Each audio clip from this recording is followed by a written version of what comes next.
All right, viewers, welcome to my midweek roundtable discussion. I am very honored today. I am very honored today to have the opportunity to come back live again on TV Wakwetu. If you are watching this video for the first time, you are coming to the program that is called the Midweek Roundtable. And this is where we discuss issues of public interest.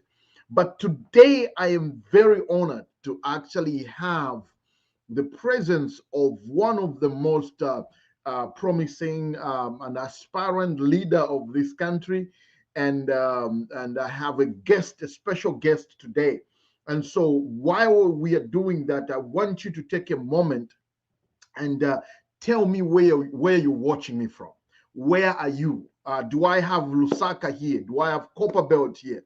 Bakabwe, Ndola, Kitwe, people from Mansa. You've been following here very well. I would love to see if you are here. And I want to take this moment to actually say that it is very unfortunate that Barbara Banda was left out in the opening of the tournament, the CAF tournament for women.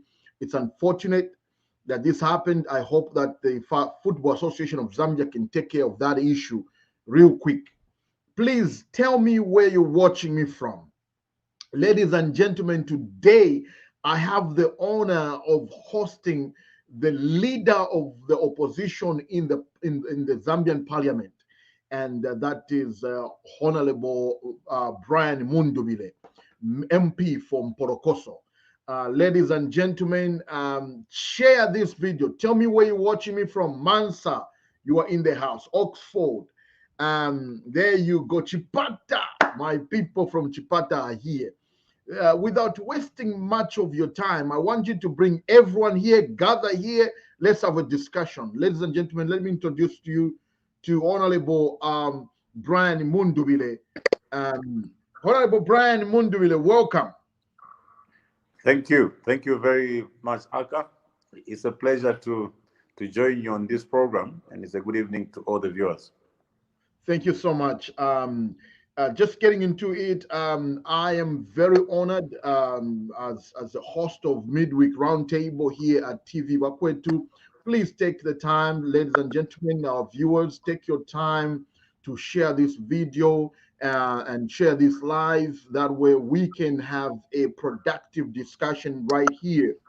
Ladies and gentlemen, I would love to start off by asking our guest here, the MP for Mporokoso Constituency, to just give me a little bit of reflection on the work that you are doing as leader of the opposition in parliament. Thank you. Thank you very much, Alka. The parliamentary system that we have recognizes the position of an opposition leader. Mm-hmm. And that is a person that is chosen by the majority opposition political party, and that is the position that I hold. So I basically am in charge of all the opposition political parties in the House. I'm assisted by opposition whips. In this case, we have under PF, Honorable Kampiongo as the opposition, as the PF chief whip, Honorable Malanji as the deputy, and then we have JJ Banda as a whip for the independents. So basically, in that position, in a shadow cabinet, I'm more like a prime minister in waiting on the other side of things. Yes, and in terms of management, I am there to guide our members from the opposition by providing alternative policy as we provide checks and balances. I maintain a shadow cabinet for our political party so that we have some form of specialization on different subjects, be it education, health, and many others. Yeah, so I supervise other members of parliament and also liaise with the leader of the house. In this case, the leader of government business, who is the vice president. I'm there to liaise with her because it's not everything that we must fight over.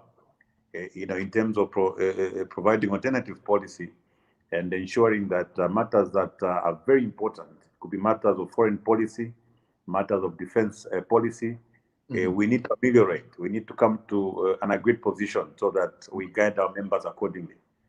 Yeah, so there's a lot of work that is done in the background between my office and that of the leader of government business, and of course, between my office and that of the speaker. First of all, to ensure that there is order in the house, and also to ensure that we have certain agreed positions on the various debates that come on the floor of the house. Even in cases where we fail to agree, we agree to disagree. So that is some of the work that I do in the background. That's awesome. Thank you so much for that, brief reflection of the work that you're doing in the background. As a follow-up to that, you know that in 2021, your party, the Patriotic Front, lost elections to UPND. And there are things that a lot of our viewers would love to hear from you. But one of the most important things as a follow-up, how would you categorize that loss? What was the cause? What do you think was really the focal point issue that Zambians decided to go the other way? Thank you very much, Aka, for that very important question. Like every other the party that was competing in that election, we went in very confident, of winning that particular election, maybe based on the work that we had done, the work that we had done in the education sector, the work that we had done in the health sector, in the infrastructure and sector, and many others. So based on that, and indeed based on our party manifesto, which was forward-looking, we verily believed that we were going to carry the day. But then when the results came, we had lost that election. It was a very sad moment, obviously. And as a party, we had to pick the broken pieces up and begin to forge ahead. So one most important thing that we did was that as opposed to speculating as to the reasons why we lost, we constituted a committee that went to look at the postmortem. They went round to hear from the people, given the profile, given the work that we had done, where did we go wrong? Where did we miss it? And the people were very candid. They gave us feedback. Of course, some of the results were shocking. That there are certain things, and I'm speaking very candidly, that we did not know. And I personally will tell you that cadreism ranked very highly on that list. And of course, economic hardships was another reason that people pointed out. Yeah, so when you look at those two, for instance, cadreism, it's something that we all must learn from. It's not every day, Aka, that you're in the markets, that you're in the pastor, and we could have had an idea those cadreism, but not to the extent, that we came to learn after the post-mortem exercise. Right. Yeah, and of course, in terms of economic hardships, there was very little that we could do. We knew that people were going through a lot of hardship. You have factors that are controllable and others that are uncontrollable. You remember that we were going through the COVID-19 period, and economies in the world over, it had challenges, and Zambia was not an exception. Yeah, but obviously, all that put together, Zambians made their decision. Yeah, so to answer your question, Aka, some of the reasons that people cited, because it was not, we didn't know. I mean, we had to hear from the people. Why did you choose to go that way? And they were very clear to say cadreism was one of them. Economic hardships was yet another. Of course, there may have been many other reasons, but these two ranked very highly on that list. Right. But there were people like me, and others, Munsha and others in the who were opposition leaning at the time, that had sounded these alarms. We had people in the markets, then so the media in Zambia were sounding alarms and saying, "Look, we do have issues in the governance of the country, and as PF, you have allowed cadres to take preeminence in the society, and so really, just as a follow-up, would you clarify the issue of we didn't know? Because a lot of Zambians believe you knew that there was cadres taking over markets, taking over bus stations, taking over just entire, I mean, ministers yourselves couldn't even operate properly. uh, it became more like cadres at the upper hand than even cabinet ministers. What do you say to that? Well, first of all, when you look at the party structure, Aka, you are starting from central committee, down provincial committees, district, constituency, and ward. So let's take Kanyama, for instance. As a leader, as a member of central committee, when I want to get into Kanyama, I will call the provincial chair for the province to say, look, we would like to visit Kanyama. You quickly get in touch with the district and goes down to the ward level. Now, you're operating through this structure that is reporting to you through that structure. Now, imagine that at ward level, where you are really supposed to pick this information, if the ward officials are compromised, okay, the reports that they give you, okay, they'll give you reports that everything is fine and how they're operating and so on and so forth. So there's nothing unusual about missing those details.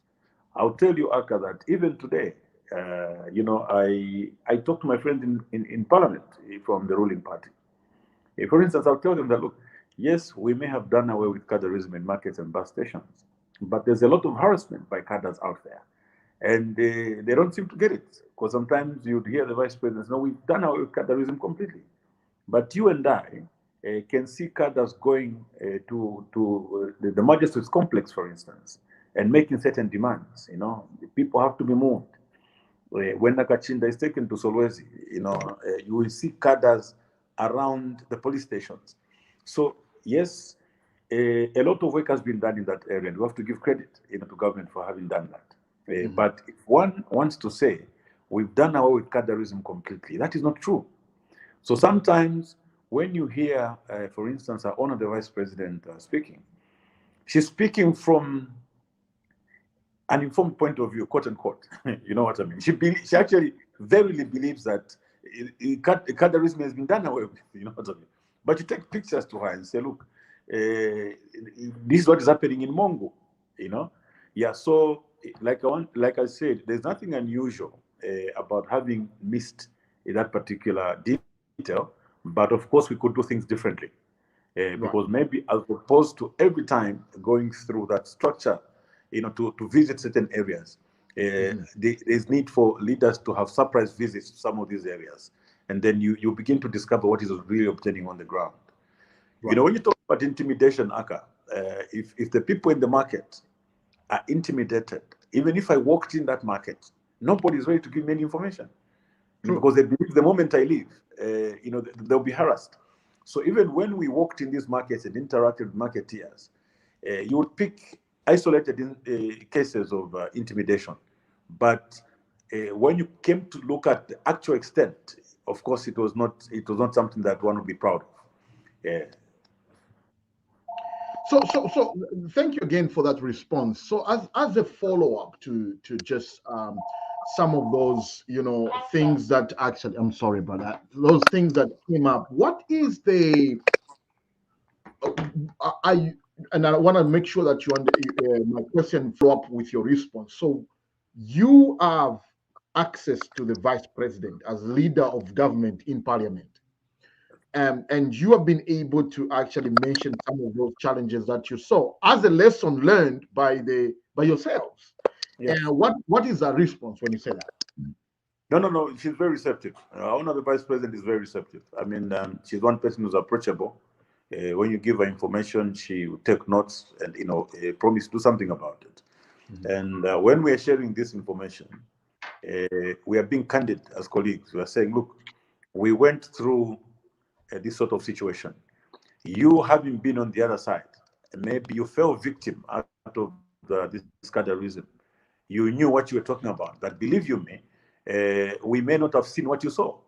So when we come like this, we come in good faith, and we come to share information that there's still a lot that has to be done about cadreism, especially when suspects from the opposition are arrested and detained in these far-flung areas.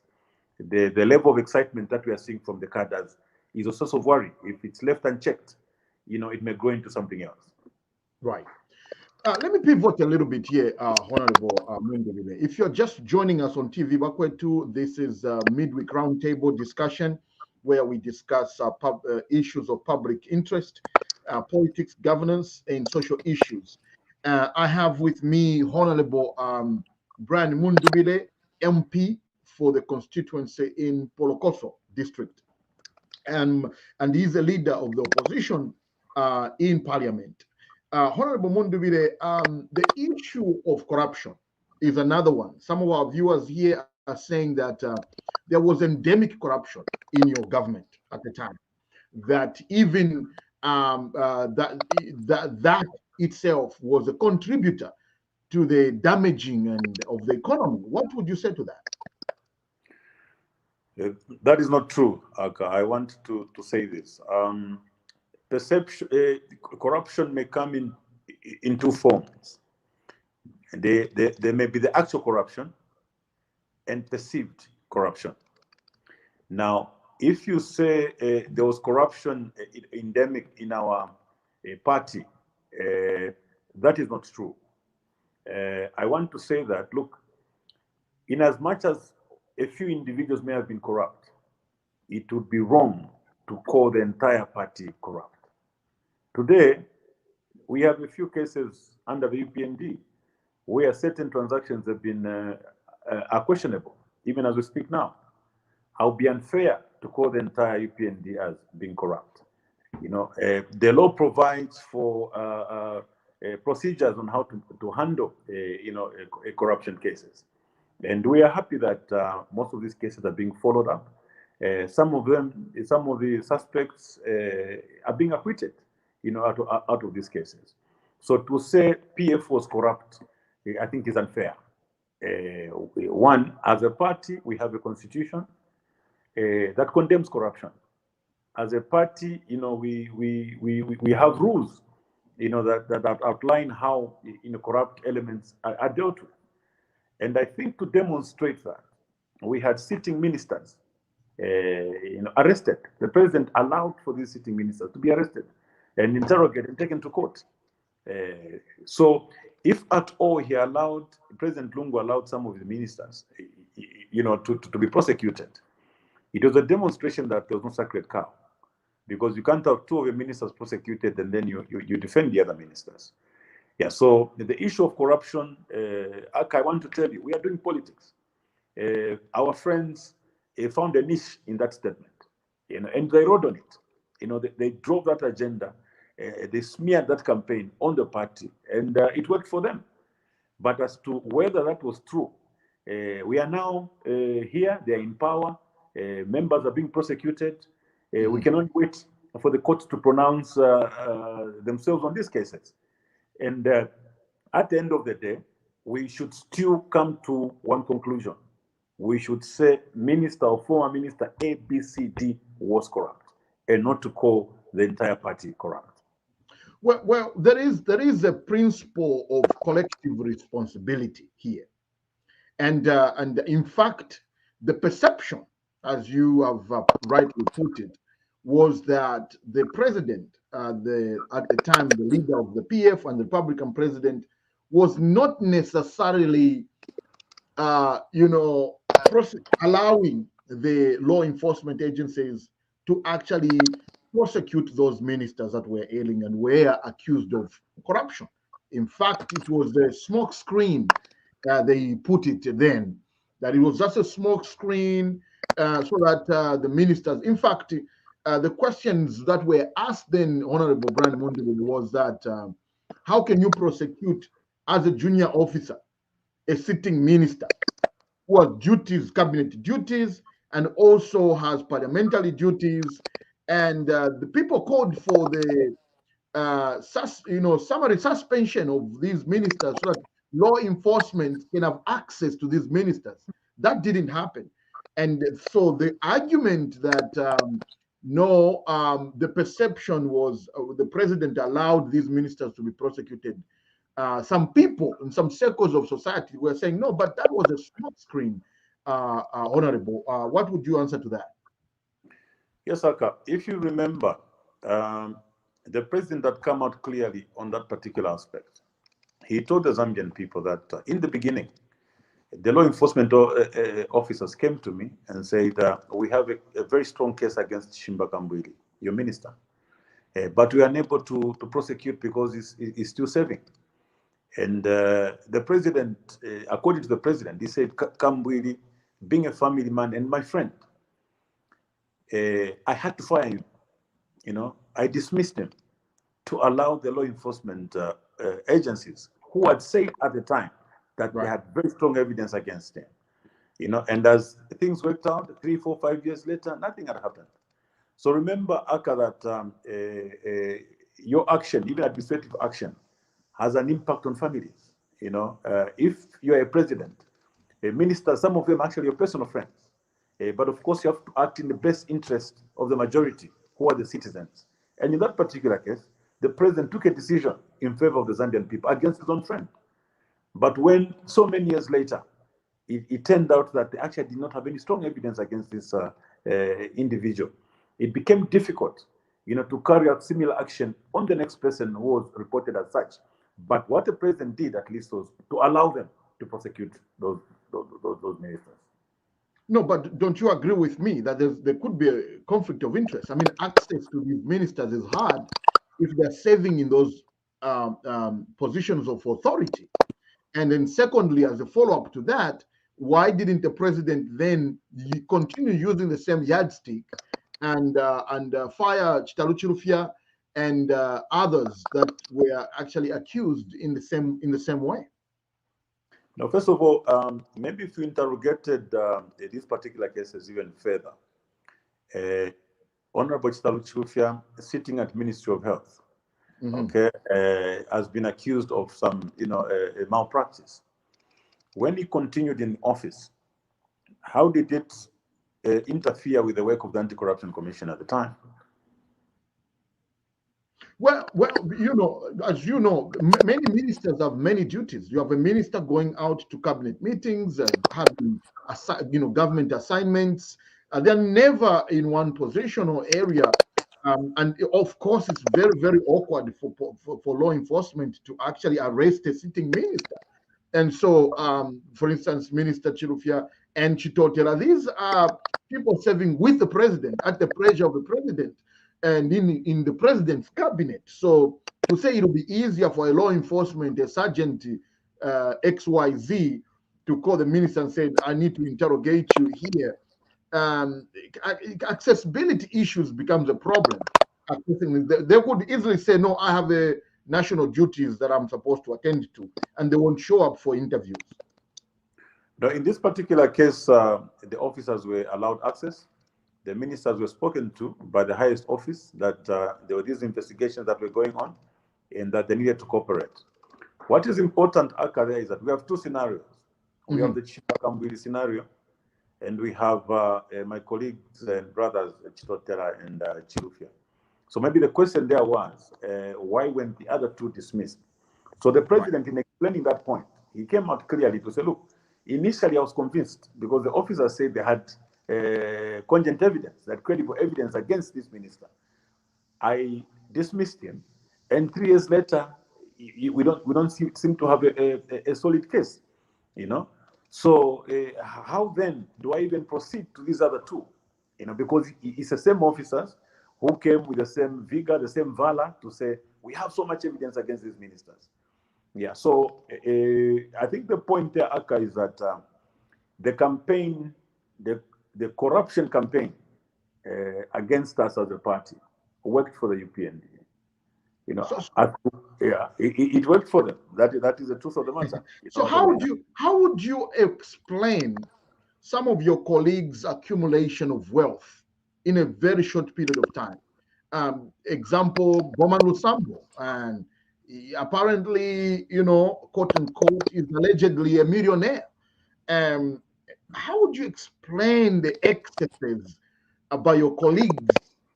And a lot of people consider you an upright man and a very, very ethical man.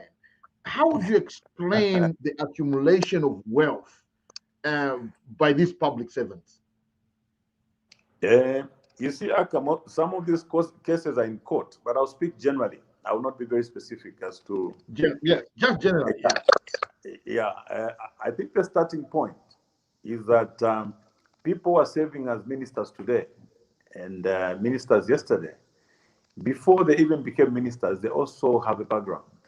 You know, there's some background. You know what I mean? And to assume that the moment you're a politician, then you can't even own a house, makes very sad reading. That is one.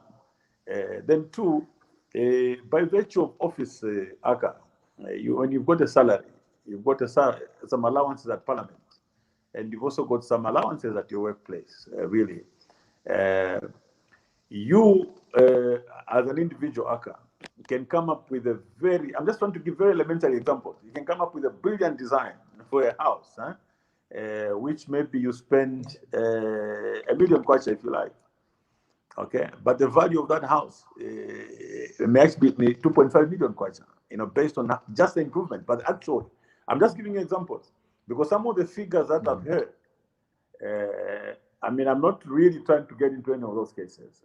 Aka, if a minister who has worked for 6 years, okay, will be questioned because he's got a house of $100,000, you know what I mean, without going to compute what did he get as his gratuity midterm, okay, what did he get at the end of his service, what was he getting in terms of allowances, you actually come to realize that I think in some of these cases we are exciting the public more without interrogating the detail, So then again, Honorable Mundubile, how can you make such a stance when some of these ministers were actually asking for immunity from prosecutions?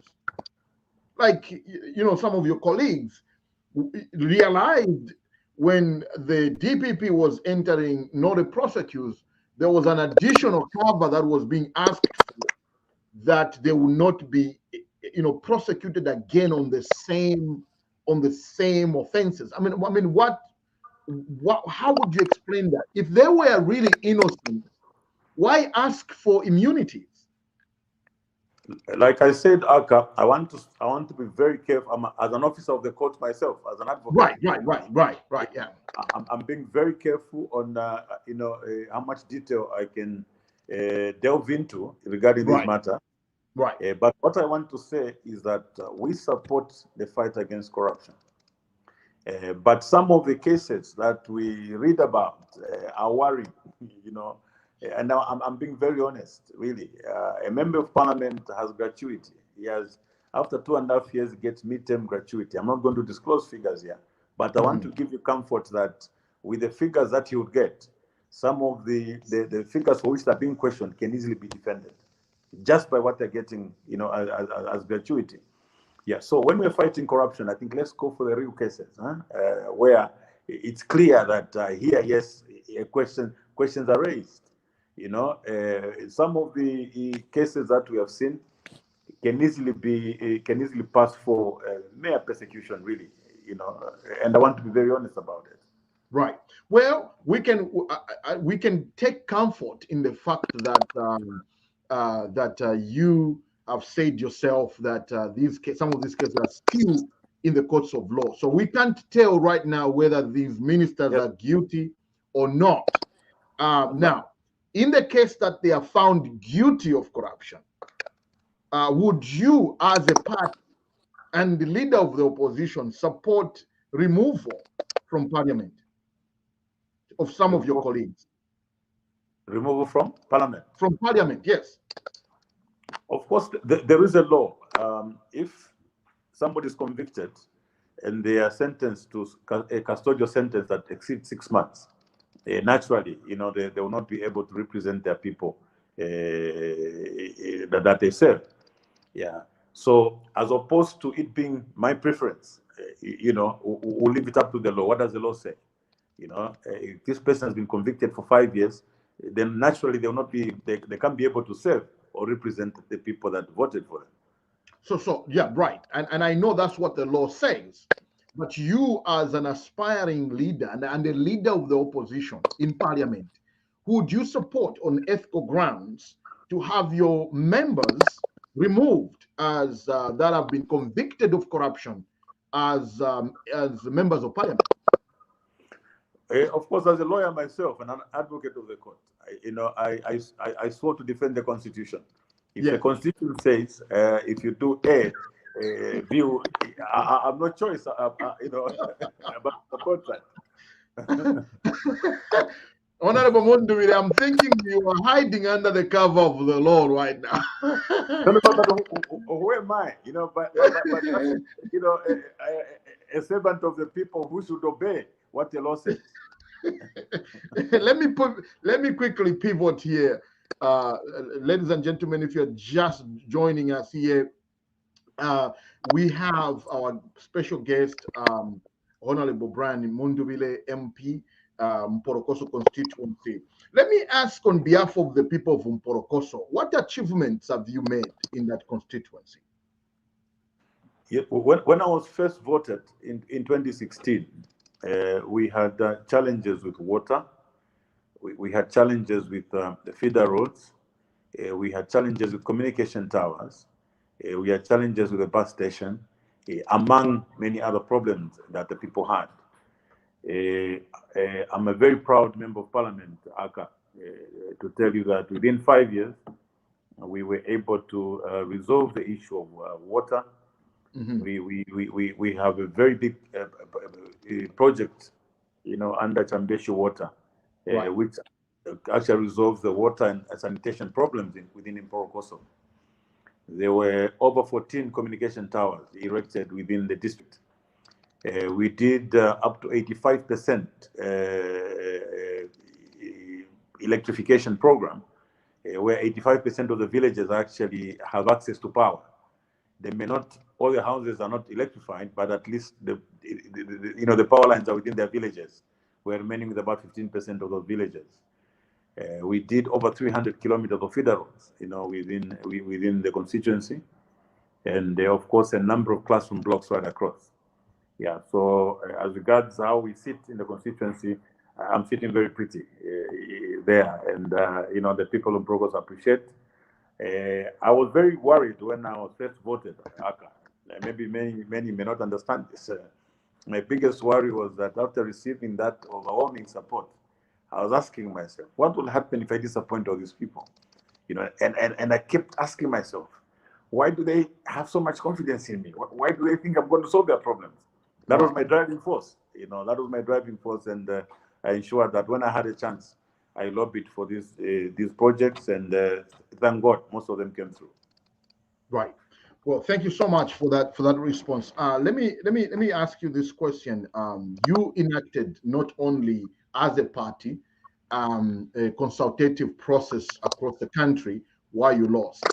The question that I have for you is: there was also an issue of rebranding that was started. How is the PF rebranding going? It's going on very well. You see, it's not an event. It's actually a process. It's a process, first of all, of going back to our members to explain to them some of the responses that we got during the postmortem exercise, so that the people begin to appreciate. And then we also tell them what the party is doing going forward, and how we hope to improve the operations of the party, and if given an opportunity, how we're going to do things differently. Yeah, so one, we denounce violence, we denounce cadreism, and at the same time, ensure that our party members fully understand what we stand for as a party. ACA, our party is a pro-poor party. It's a party that was founded on pro-poor policies. And we are ensuring that our members fully comprehend what this means. First of all, we have a track record now on how we implemented projects that favor the poor, and we have continued to encourage people in knowing that going forward, if we're given yet another opportunity, we'll continue from where we left to ensure that the living standards of the people are indeed uplifted. No, but Honorable Mundubile, what you're saying is counter to the things that happened in 10 years of PF rule. Let me remind you that by the time you are leaving, sorry, Zambia, don't mind me walking to. I'm running low on power, but okay. I have a point here. Yes, I'm with you. Yes, what I'm asking you, Honorable Mundubile, is there is this issue of you saying no, we are a pro-poor party, but the party that you're saying is pro-poor made Zambians even more poorer than you found them. When PF took over power in 2011, Zambia was just declared a low middle income country, the middle income country by the World Bank and the IMF. And by the time you were leaving, Zambians were feeling even more poorer than you found. In fact, to give you some statistics, by about 2020, Zambia had actually, the Zambian economy was growing at -2 to about -3% GDP rate. That is honestly not a pro-poor policies that were implemented. Were they? First of all, I may not be an expert at figures. I know that under the new Dawn, we're doing very well with figures. The reality on the ground may be different. I'm not an expert, with crunching figures and giving impressions. I'll deal with the realities on the ground. I think one of the biggest achievements under the pro-poor policies was the introduction of early childhood education, even in the rural areas. Mm-hmm. On that one, ACA, we scored very highly. I am a product of a village child. I grew up in the village. We didn't have an opportunity that maybe some of other citizens had of going to preschool and nursery school. But yet at grade 7, grade 9, and grade 12, we had to compete with everybody else. So realizing that education was an equalizer and education was very key in uplifting the living standards of the people, mm-hmm. President Sata ensured that we started a program of introducing early childhood education. And we have a number of early childhood centers right across. Okay. So number two, in our party manifesto, 2011, 2016, as a party, we promised to erect health facilities within 5 kilometers of a settlement. Okay. So if you go down in the villages, Aka, you will have a smile. I actually have a smile when I go into my village. When you're talking about poverty, you really have to go down to the detail. The mm-hmm. people in these villages were dying on the wayside, on the way to health facilities. So in ensuring that, we provided for them, we prioritize education and health. 650 health posts right across the country, in addition to mini hospitals and many other district hospitals. And all this happened in line with our pro-poor policies. The Zambians that we were saving are Zambians that were ignored previously. They had no access to health facilities. If you talk about communication, as I'm speaking to you now, my people in Mporokoso are watching this particular program. Why? Through pro-poor policies, we ensured that those communication, even in the furthest points in the villages, we put communication towers. But at what expense? At what expense to the Zambian economy? Because all that infrastructure came at the back of heavy borrowing. Yes, Aka, I'll tell you this. Right from the beginning, we were voted on pro-poor policies. If we had other considerations other than the social the considerations. Most of the roads you are seeing today would not have been there. Most of the communication towers would not have been there as we are speaking right now. Even most of those hospitals, if you went to Chilubi, for instance, you'll have 2 district hospitals. These are modern hospitals that ordinarily would not even sit in an area like that. Now, for us, even those Zambians in those far-flung areas, we need to think about them. You know, they were not lesser Zambians just because they lived in Mporokoso, in the furthest, point of Mporokoso. Other governments previously ignored those citizens, and that is why those areas remained undeveloped for a very long time. We made a difference, Aka, and this nobody can impeach this fact. We made a huge difference. Yes. But the people, the rural people rejected you even when you did that, because we know that as the economy collapsed, literally there was a economic collapse under the PF.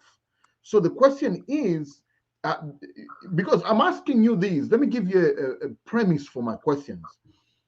You have declared interest in running for PF candidature presidency. Is that right? That's right. Right. And so there is a possibility, whether one wants to believe it or not, there's a possibility that you could be president of the PF party after your convention and later become Republican president.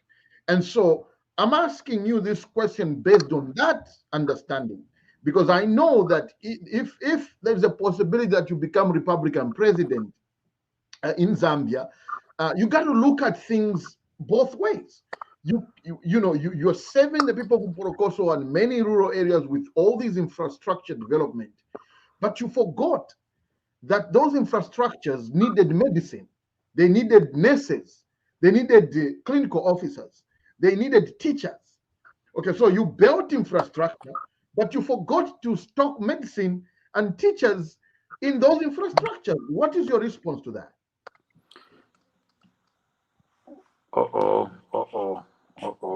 I can hear you. You probably clicked on the camera, Honorable Mundubile. Just click on the camera so you come back on the camera.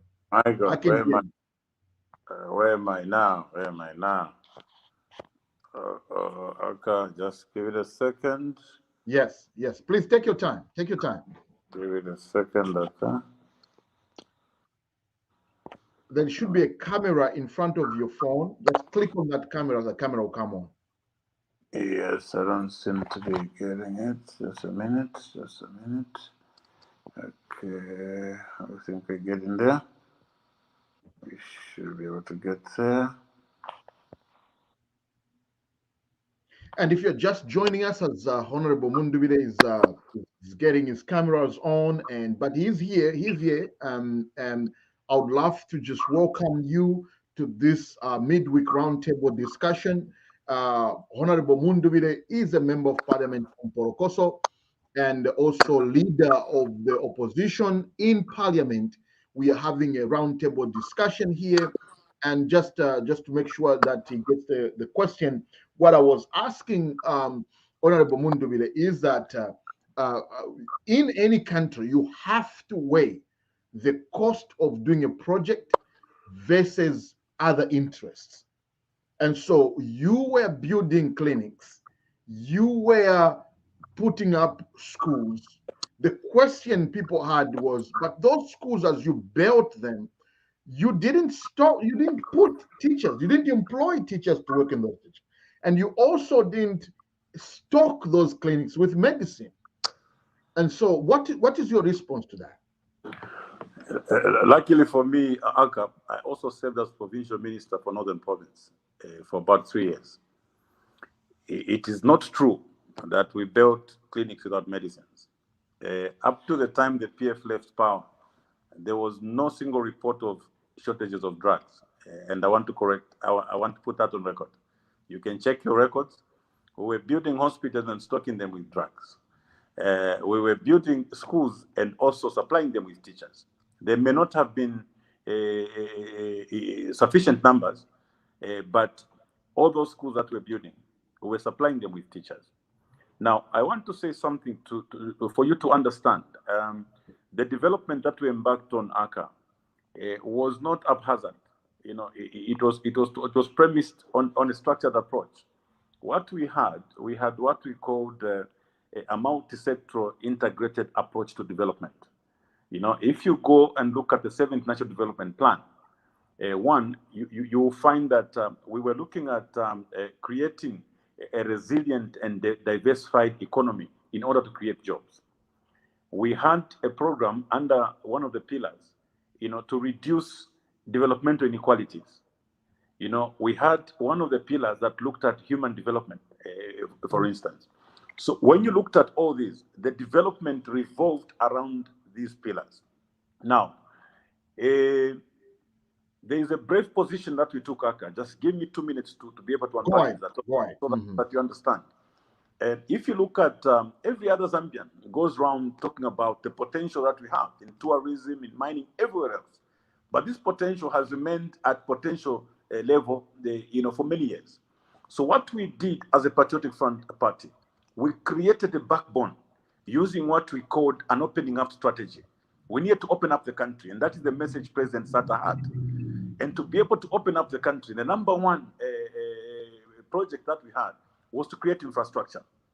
We had, under the Link Zambia 8000, we had to link provinces, first of all, so that the comparative advantages that each province came with could complement each other. Secondly, we embarked on communication. Thirdly, we embarked on energy. But as we're doing all these backbone projects, we could not leave the people behind. You brought in social protection, and also we looked at the health sector and so on and so forth. Where we are now, Aka, if the government in power now and the governments that will follow, do not abandon the projects that we started, and there's continuity. We have created a backbone upon which Zambia now can develop. There was no potential to talk about, for instance, if you can't access Kasaba Bay, you can't access Lumangwe Falls, okay? Now we have communication towers in all those areas.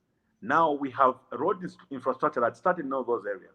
So what we have, we created that critical mass. Now we are ready to take off. The previous governments were avoiding difficult projects such as this. President Edgar Chagwalungu, people can say all they want. He took a brave stance to say, I may not be popular, but this has to be done. If he wanted, you'd have gone for some projects. But Honorable, that was President Sata's project. No, just hold on, Aka. Go ahead. He would have gone for softer projects, just to appease people. You know what I mean? Because it's easy. But he took the bull by its horns to ensure that we had all these big infrastructure projects. Governments now can thrive. Okay, the New Dawn government can employ 30,000 teachers. What is the reason? Because schools were built. Okay, they can employ 11,000 health workers. Why? Because hospitals were built. If the decisions to build schools and hospitals were not made, even the employment we're talking about now will not be there. And that is true with many other sectors. If you go in the energy sector, there's a lot of investment that has gone in. We may not realize it now. In a few years to come, with prudent decisions, we will be net exporters of power. If you look at the airport infrastructure, not too long from now, we can be a transport hub, in the region as it was. So I want you to look at what we did as PF as being futuristic. We were actually looking ahead. Yes, we can take the beating now for the debt and so on, but it was money well spent.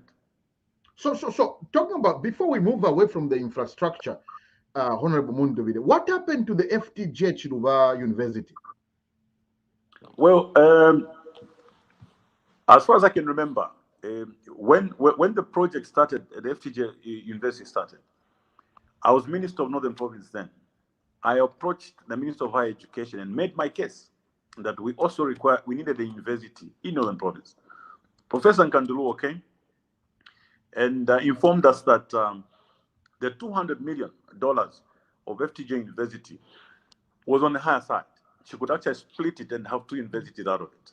And for sure, we were allocated in Tumpa University.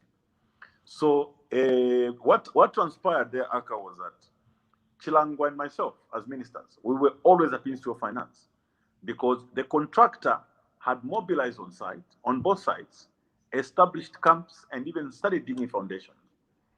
And whenever we went to push for these payments, we were told, there were issues to do with, with that facility, the loan facility that was coming from China. And by 2019, of course, I'd left the province as it were. Now, it's very interesting, Aka. We're living in very interesting times. If really there was an issue around the money, government would have come out very clear on that position. Are you aware that nobody has been very clear regarding the FTJ University? Now, no. What is clear? What is clear is that it's not there. The money was released, wasn't it? Yes, Aka. Look, I'll speak to you as an experienced contractor myself. Besides being a lawyer, I've been doing business as a contractor for 20 years. So see, a payment to a contractor should not excite anyone if you don't understand the details. Okay? You have projects, Aka, which are designed and built, for instance, okay, where you are to be paid for the design and you're also to be paid for the construction. You get my point? Assuming, Aka, I paid you $1 million for the design, which I've got in my drawers. You get my point? Somebody who just sees the bank transfer will be excited. Say, no, he was given $1 million and he never did anything. But you're holding on to the designs that I made. I'm giving you examples, practical examples. Payment in government, Aka, I've been in this sector for over 20 years. You can't even get 100,000 kwacha out of government without presenting a bond. If you're collecting an advance, it will be in exchange with a bond, either a bank or an insurance bond. What this means, Aka, is that government is never exposed at any given time. So if I've got money from government, just know government is holding on to some assets of mine, okay? And in addition to that, even for performance, at 10% of the value of the contract, I've got to present a bond for performance so that in case I inconvenience government, just mere inconvenience, they can go and cash that bond and get money for wasting government's time. It was very surprising that in this particular case, an impression was created that this super contractor of Chinese origin goes in and gets $33 million and just walks away. It's not possible, Aka. It is not possible, I can tell you that. So are you telling me that $30 million didn't actually get paid to the Chinese contractor? No, look, I'm not in the Ministry of Finance, but I've given you a scenario. If the money was paid, it was paid for something, okay? It was either an advance payment, in which case the Chinese contractor must have submitted a bond or a guarantee. If it was for the designs, it means he did the designs and submitted them. So if talking about the payment without giving details doesn't help anybody. And the only people who can give us those details is the government now, the Ministry of Finance. What was that payment for? The examples that I've given you is at a very low level that even a contractor claiming 100,000 kwacha will not get it without a bond. He will not get it without a guarantee to secure that particular money. So a lot was said, but for us who are in that sector, including the engineers in government, were asking a question. There's something government is not saying. What was that payment for? Okay? You see, if you are paid for the design, Aka, you were not paid for the foundations. Somebody must have said, what was that payment for? If it was an advance payment, it's not unusual. And to whom? Who was paid? Was it really the Chinese or various contractors? Yes, because you see, you release the money to somebody. You can trace where the money went. And then the question would be, what did you pay them for? Who released the money? Okay? What was the money for? So in the absence of those details, Aka, you realize that somebody's just not telling the truth. No, but there is no university. This was your project, though. This was PF project. And there's no, the people of Ruapula expected the FTJ Chiluba University standing. When Professor Luo went there, was asked about this, quote unquote, she said there were structures there. She saw structures. And someone, pandas and folks came and uprooted the structures. I'll tell you something interesting, Aka.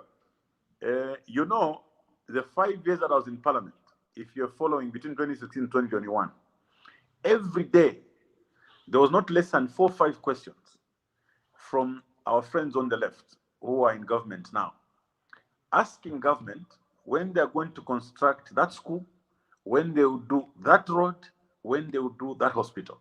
Okay? These questions used to come every day. Now, don't forget, Aka, that the budget of this nation is approved in Parliament.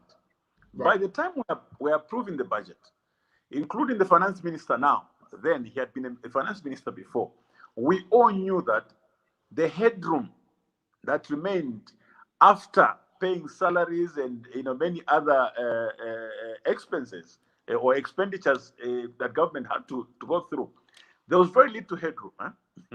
But you see, MPs came with projects to Parliament, pushing government, when are you going to do that particular project? So now, I'll give you, there's this example I normally give, very elemental example, Aka. Your wife knows your salary is 10,000 kwacha. And then she brings a budget of 15,000 kwacha at the end of the month. And, your pay slip is on the bed. She's constructively asking you to borrow 5,000 kwacha to meet this budget, because the salary is 10,000, and she knows that. So the budget is 15. The kids have to go to school. So she's constructively saying, can we borrow 5,000 kwacha to go? So colleagues, MPs, even when they can turn around now and condemn government for having, acquired this debt, we did collectively. The pressure came from all of us. The pressure came from every member of parliament wanting to serve the people better. Now, how this relates to FTJ University was that at some point, when there was so much pressure about debt, Cabinet passed a decision and a resolution and put a moratorium on debt. They said no more borrowing, and all pipeline loans were cancelled. The FTJ University loan was one of those. So the contractor had been on site, and halfway through he was told he will not continue because we are no longer borrowing. Now, up to today, Aka, people still want to see a university, okay, condemning debt on the other side, because that university, or those two universities, were supposed to come as a result of debt which was stopped along the way. That pipeline debt was actually stopped by the Republic of, by cabinet at the time. So for people to ask where is the university, and then in another breath they're saying you have over borrowed, it really leaves one to wonder. But you planned. That shows, Honorable Mundubile, lack of planning on the part of the PF.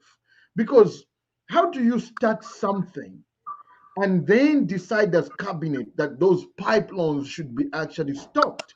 You are actually losing much more than you would have just continued and completed the project. And while you answer to my assertions, would you please also answer what happened to Lewanika University? Because those were already launched. The president went, I think, and laid the foundation for Lewanika University in Western Province. Yes, it's not an aspect of planning, Aka. You know that when you're dealing with an economy, there are a number of unexpected events that come. The issue of all these loans came up when we started negotiating with the IMF. The IMF was very clear. They put it very clear to say for us to, come up with an IMF bailout. First of all, we have got to stop borrowing, and you've got to cancel all pipeline loans. So even if one wants to say we should have continued, it was not possible at that time because of the circumstances that we were now faced with. And that is the reason why then Mporokoso University, Aka, and the FTJ University could not continue. Remember that the funding from China had not even come. I think what was only available was the counter funding, because there was a condition that the Republic of Zambia needed to contribute up to 15%, and then the rest will come from China. So during that process of the Chinese were ready with their money, the time that we were pushing with Honorable Chilangwa. The Zambian government had taken time to arrange the 15%. But by the time the Zambian government was preparing the funds, the decision to put a stop to that borrowing had already been made. Yeah, so I think what is important is that I can see, people asking, for instance, where is the structure that Professor Luo saw? I was asking something on the screen, Aka. The issue there was that the construction of the university did start, and some of the structures that were seen there were just the contractor's camp, and the contractor is normally paid for mobilization. When he's no longer on site, he can demolish his structures and take them away. Those are temporary structures. He's just paid for demobilization. Yeah, so in terms of that particular project, for me, I think government would have done us a favor by being a little bit more clearer as to who was paid and why they were paid. In the absence of those details, we can only speculate. Yeah. So there is an aspect. And I know my viewers are coming in hot here with all kinds of questions, but there's a question. Let's address the elephant in the room. There is a perception that PF was tribalist, was a tribalistic party, and that drove the energy for the rest of the country to remove a party that was very tribalistic. Chishimba Kambwili was supporting President Edgar Lungu in the run-up to the 2021 elections, has been arrested on inciting hate speech against the Tonga people. And there was also the issue of accusations that your party was actually involved in paging people from Southern Province, Western Province, Northwestern, and parts of Central Province. What is your response to that? You see, Aka, Zambian politics have been all-inclusive, and I think we've been one Zambia, one nation for a very long time. It makes very sad reading, that certain players, political players, came on the scene, and we started hearing tribal remarks. Very, very unfortunate.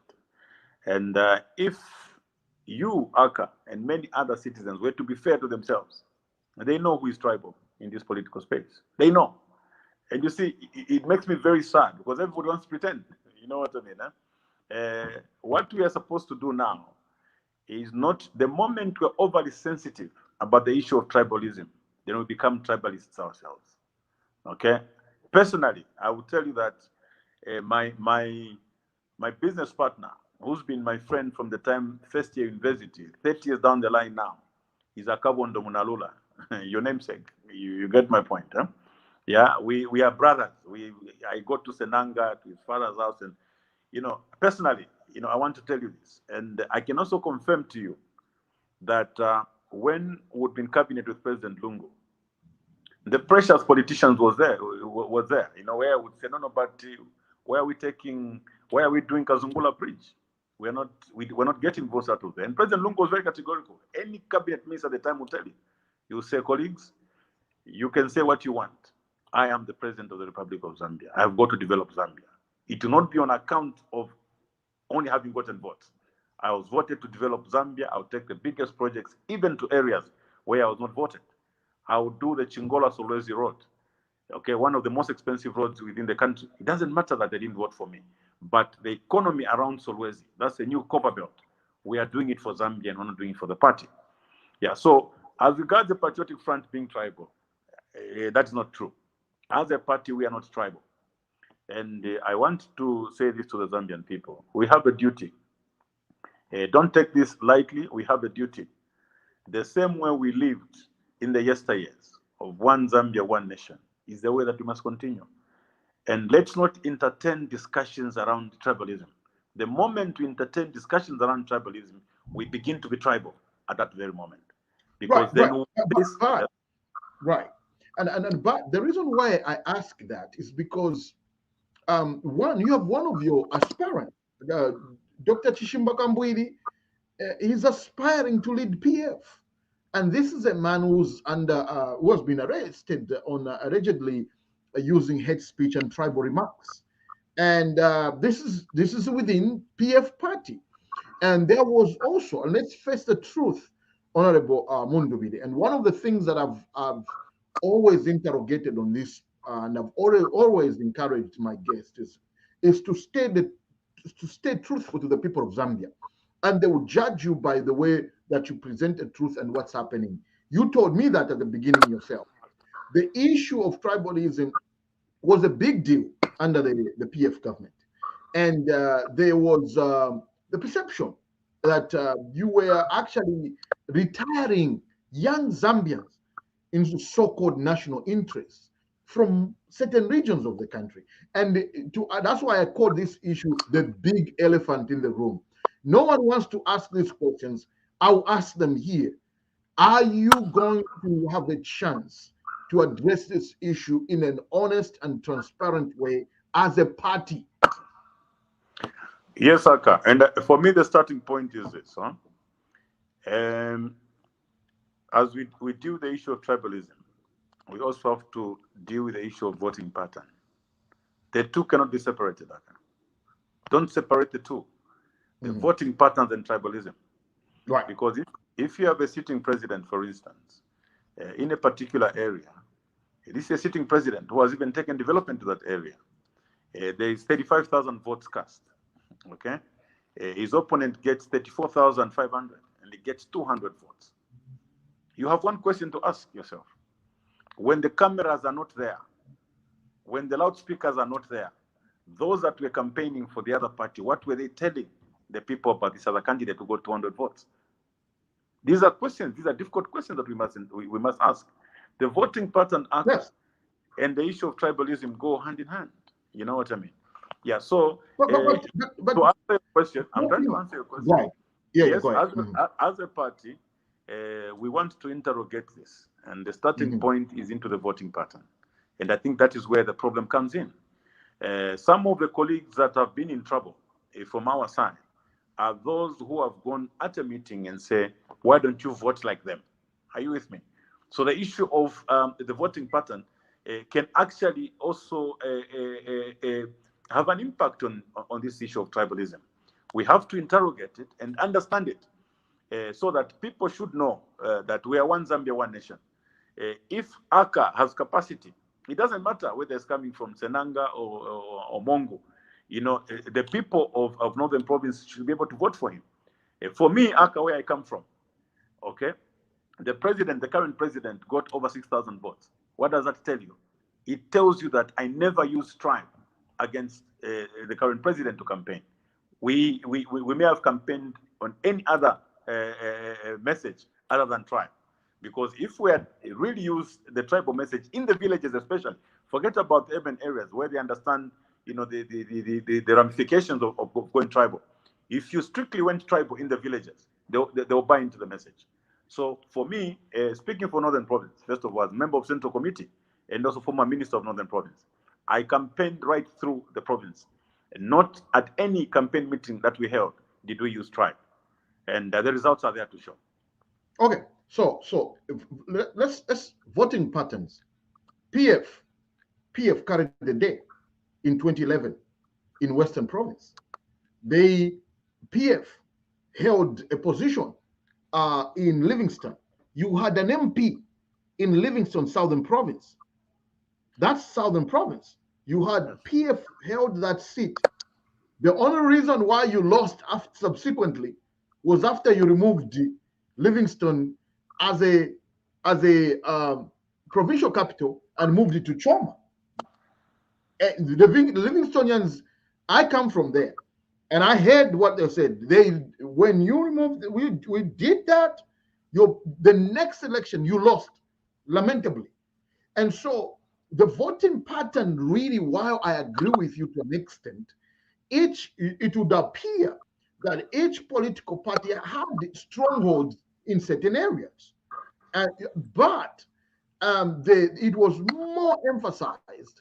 In fact, when people from your party began to use that as a basis for discussing tribal voting patterns, and that's where the problem comes in. I think, in my own opinion, Honorable Mundubile, respectfully, I think that when Ms. Mumbipiri, but Dora Silia, and others who openly came out and said, "Muvotele wanu wako ni wako," that's where the issues, I think, began to be elevated into let's go further and fire people from these types of regions. And I think as a party, Honorable Mundu, I'm recommending that your party takes an introspection on that issue, because honestly speaking, the Zambians showed that we are one people in the last election and voted for President Hakainde Hichilema. Would you please take this recommendation and have a party introspection about those issues? Just one quick one, Aka. You first of all start with the Livingstone one. You are saying we lost the seat in Livingstone because we took the provincial capital to Choma, but we never won. We never won. I might be wrong. We never won a seat in Choma, not even Kansas, where we took the provincial capital. So that may not be true. That is one. Two, Aka, I'm a Bemba. We have colleagues from other regions who have openly called us Masholi. Masholi, you've heard it. You know, but you see, we're not overly sensitive. You know what I mean? We're not overly sensitive. If it was other tribes being called that, you've heard it before, where we are called Masholi, and then we just brush it aside. But other tribes become overly sensitive. That is too. Honorable, they call us Atitulivakaso.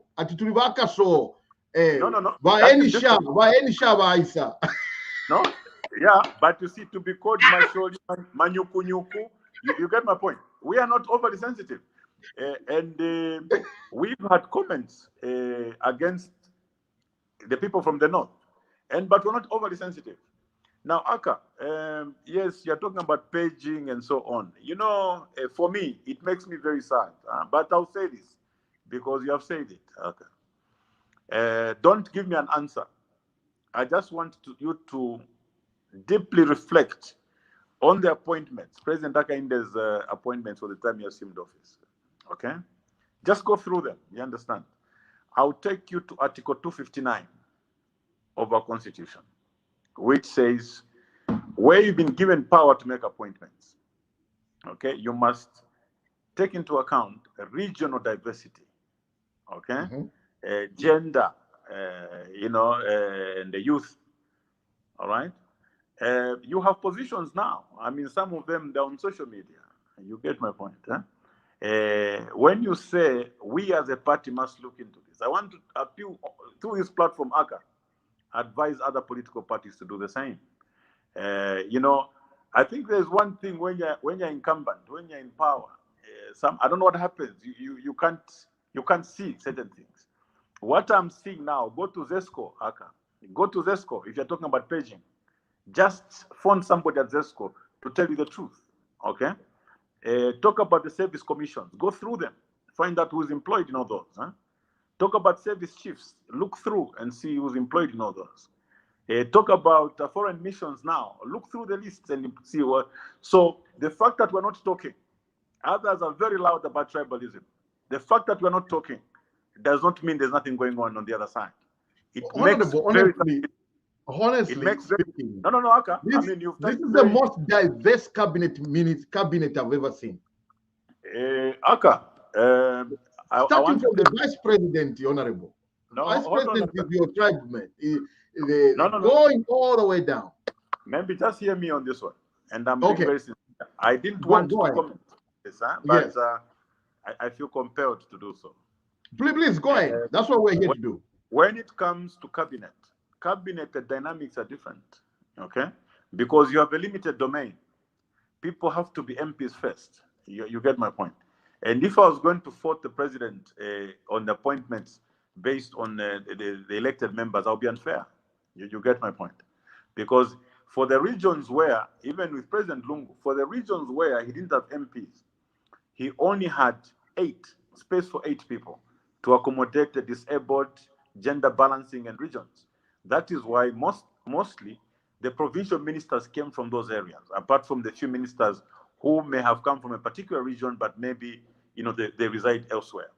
So when we are dealing with the issue of appointments under Article 259(2), we are talking about other appointments away from ministerial positions. And I have not asked for any answer from you, Aka. I'm simply saying, go through the composition in service chiefs, okay? Service commissions, for instance. Go to ZESCO, find out what is going on there. Go to foreign affairs and foreign missions, find out what is going on there. Okay, when you do that and we have this interview, you won't say what you're saying now. We'll come back. I promise I will invite you back. I'll go and pull all those lists, Honorable. Yes, yes. You will not be able to say what you're saying now.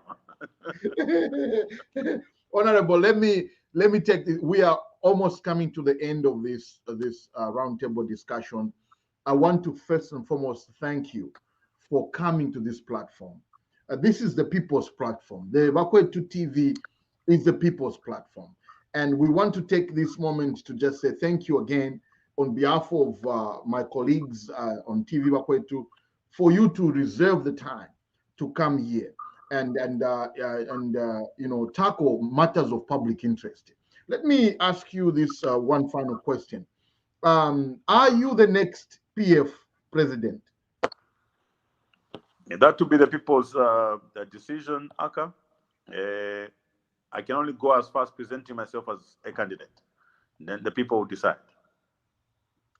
And what would you do differently if you were elected PF party president to take over from President Lungu? Well, first of all, to be a collective effort, Aka, we have a document. We have a document to work with now. The report from the postmortem. We need to understand where we went wrong. Okay, in terms of development, I think the agenda, the trajectory we are taking, the opening up strategy, the pro-poor policies, that has got to continue. As regards other vices like cadreism, that you can be rest assured.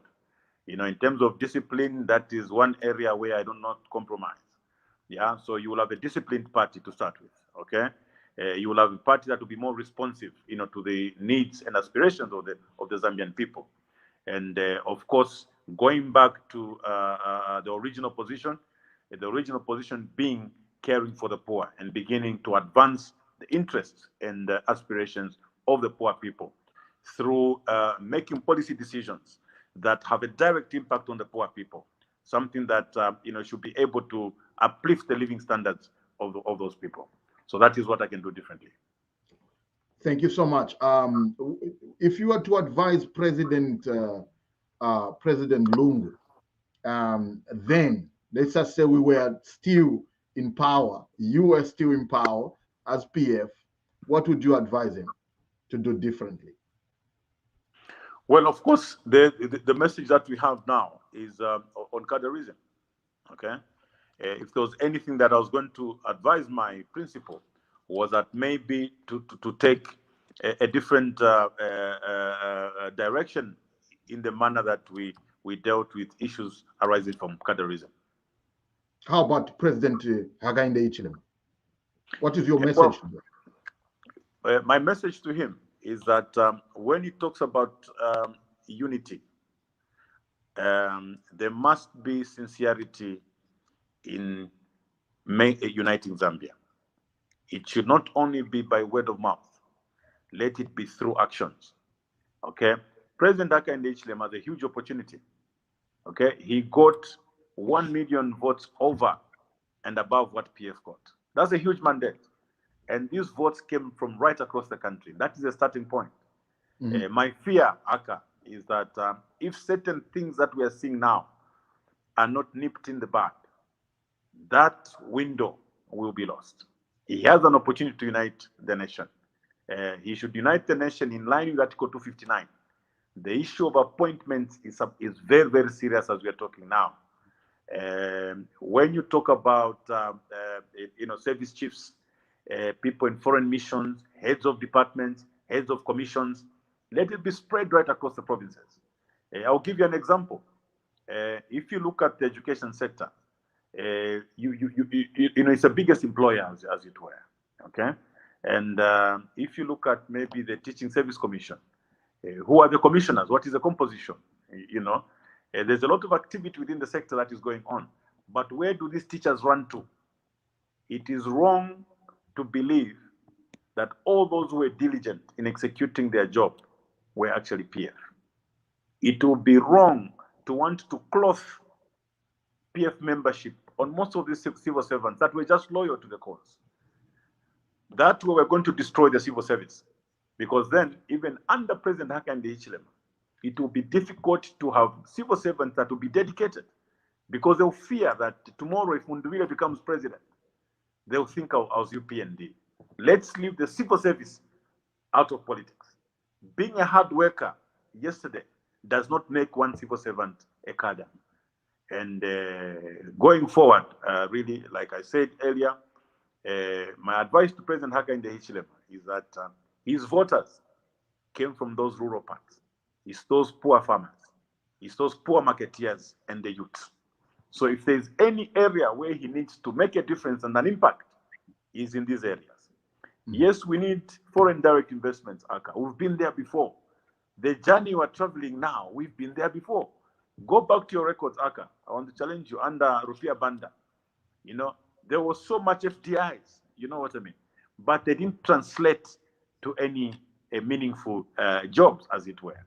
So in as much as we want to get a promise from the mines that they'll produce 3 million tons per year, you know, if we make mineral royalty tax deductible, that's a very risky decision, Aka. You know, one bird in hand is better than 10 in the bush. You know, there is no law that binds these investors. Imagine tomorrow, because it's the same people, we are dealing with the same people here and at the other end. They will change the dynamics and give us reasons why certain things can happen. But in the meantime, how much money are we losing per year out of allowing mineral royalty tax to be deductible? There is so much. It has an impact. Yes. Right. But you see, going back to figures again, I want to make sure that we are all saying the same thing or the truth, at least to the people. The issue of the mining sector was an issue that I haven't touched here deliberately because I know it will take us another 1 hour to deal with it. I'll bring you back together alongside with the former Minister of Mines. Maybe yes, please. That issue. I really, that I'm very passionate about that, Akab. This is something we have to talk about. I promise I'll bring you back, but if you got to promise me something, you got to come with the Minister of Mines, the former Minister of Mines. I'll come. Who's your colleague? Bring him along because these issues are cascading. These issues didn't start today. They didn't start in your time. They've been there since MMD, and it's time that somebody dealt with them. But I'm not going to go to the mining issues because we're running out of time. Because I want to give you ample time, you and your former Minister of Mines under PF, to come to the next program so we can address some of the issues. And I promise you one thing is I'm also trying to get the current Minister of Mines to come on here so we can have a debate and look at where we are. So let me just say that when are you having your convention? Well, Central Committee will sit anytime from now. We had a committee that went around securing the venue and making all necessary arrangements. So soon, very soon, in not too distant a future, you'll get the date for convention. Now, you are a member of the Central Committee yourself. That's right. Is Mr. Chimbakambwili standing as PF president? He's free to stand. Yes, he's a member of Central Committee. He's a member of our party. Why not? Why do you want to reduce competition for me? That's my brother. I want to start. I'm trying to help you. I'm making it easier for you to eliminate some. It's only still if it's been through the mill. So I'm ready for the competition. We need a strong president of the party. Honorable Mundubile, leader of the opposition in parliament and also aspiring PF party president, thank you so much for coming to TV Bakwe to MidWeek RoundTable program. I will invite you back when we tackle the issue of the mines next time. Thank you, sir. Thank you, Aka. Thank you very much. And thank you to all the viewers. Thank you very much. Ladies and gentlemen, thank you again for coming. I want to say thank you for taking time to watch this program. I appreciate you, and I'll see you next time.